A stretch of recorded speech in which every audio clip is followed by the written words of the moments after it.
To Soweto now, residents will march to the Johannesburg Mayor's office over poor service delivery. They're demanding the maintenance of infrastructure and reconnection of lights. The march follows a series of other marches and complaints by residents to authorities. Nobile Matlala is at the Maponya Mall and Heidi Jokos is in Orlando, Soweto for us. Let's perhaps start with you, Heidi. You're in Orlando. The numbers were a bit smaller, a bit earlier. I suppose those that came through had braved the cold. It's very cold that side. Are you seeing more people coming together at that point? Yes, indeed, Mfundo. We've actually just gotten to Maponya Mall. We do understand that protesters will start moving towards the mayor's office. Buses have indeed arrived. I'm going to ask my colleague Deboko to just show you. We are seeing a number of buses and other modes of transport arriving to transport Soweto residents to the mayor's office. What we do understand is that many communities across Soweto, for example, Orlando, Diepkloof, Pimville, Moletsane, a number of other areas have also decided to join in to get to the mayor's office.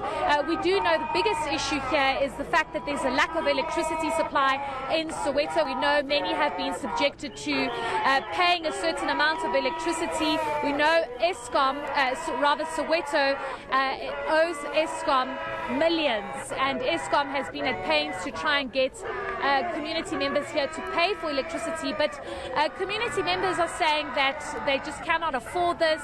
Many of them saying that they live on social grants and they are unable to afford the electricity, and this is where you see electricity shedding here instead of load shedding, where they don't have electricity for hours on end for a number of days. So it's a very big problem, and this is why members have decided to converge here and move to the mayor's office.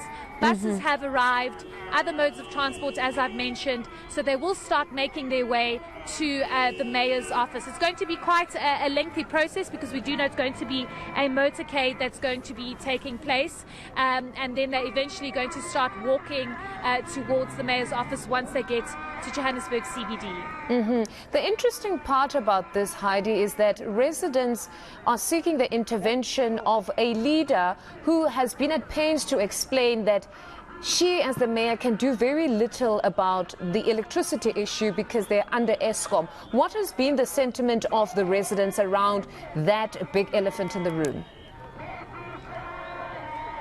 Yes, so I think it's a very big issue, and it's an important one you touch on, because the city of Johannesburg is not responsible for electricity supply for Soweto Township. It is Eskom. We do know that the previous administrator or the previous mayor, who is now late, Mpomo Yarane, was in conversations with City Power and the city to try and take over Soweto from Eskom.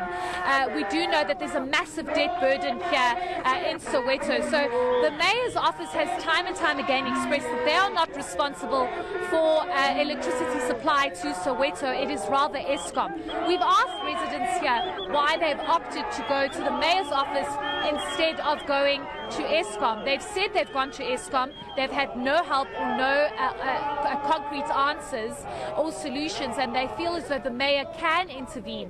They also feel as though the mayor has been able to assist, for example, informal settlements mushrooming up in Soweto with regards to electricity and water supply. So they feel the same should be done for residents that have been here for years and years. They should also be getting electricity supply here in Eskom. So we do know it was a process that was planning to take off last year, I think, if I'm not mistaken, with City Power trying to take over Soweto Township.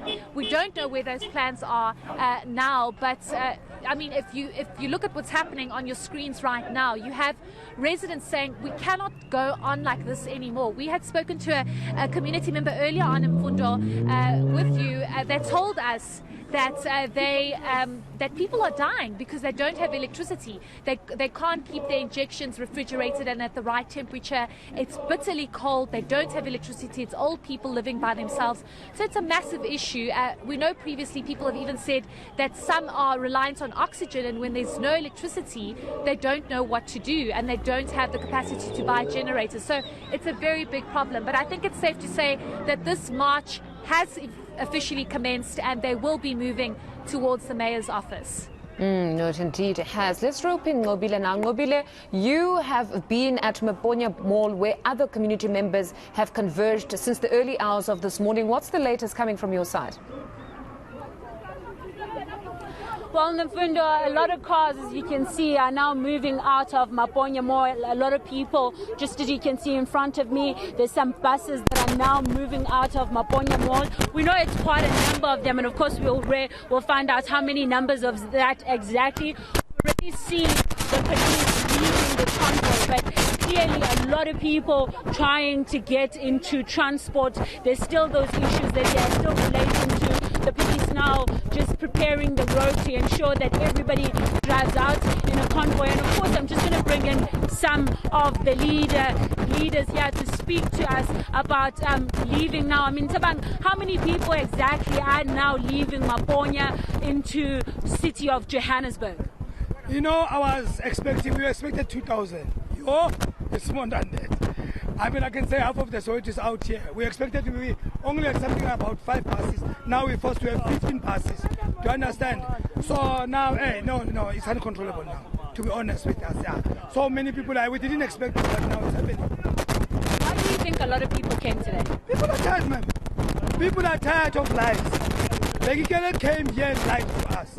The mayor did nothing for us. A person was killed. Do you understand? The people were killed.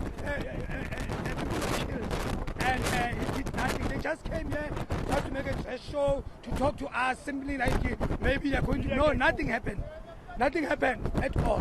So people are furious. People are tired. Let me tell you something. We've been around, me and Lux, addressing Soweto, some locations in Soweto. 42 boxes. Think, some day 3 years, some day 2 years, some days 1 year, 6 months or so on, not having electricity. What's that? Tell me. Why must a black child suffer? Then we must listen to liars like Bekikael who come in front of us with this motorcade and lie to us and go back to their villages. They don't care about us. They don't care. So Soweto is furious. What I'm trying to tell you here is that South Africa, you must stand up. You are on your own. Politicians have left you. You have nothing but yourselves. Do you understand? They must just rise up. Everybody must rise up. Right. Thank you, Tabang. We'll catch up with you a bit later on. We'll catch up with you a bit later on. That motorcade now leaving Fundo. All right. Thank you very much, Nqobile. That's our reporter, Nqobile Madlala, specifically located inside the Maponya Mall. Heidi, just a last question to you. How many of those are you expecting to progress to the mayor's office, or most of those will then just converge and await perhaps the return of some of their fellow community members? It seems as though it's going to be hundreds. Again, I'm going to ask my colleague Tebogo to just rather show you the visuals, which I think are telling and compelling at this stage, because you are seeing a high police presence as well as metro cops trying to control the situation as much as possible. There is a complete block of this main road where Maponya Mall is currently situated, leading up to the highway. We do know that they will be moving to the highway and possibly then getting into their various modes of transport. So we are expecting hundreds to get to the mayor's office. We do know, as I've mentioned before, that it's various communities within Soweto that have decided to partake in this. It's an important cause for them in Fundo because, you know, many people say that electricity and water is so vital, not just for daily living, but also for our economy. Many businesses have not been able to survive and make it through because of the constant lack of electricity supply. This is a massive township, one of the biggest, and they are constantly without electricity. So we are expecting hundreds to get to the mayor's office. They are still, of course, trying to get themselves ready and organized, because I think they're trying to get more buses to get as many people as possible to the mayor's office.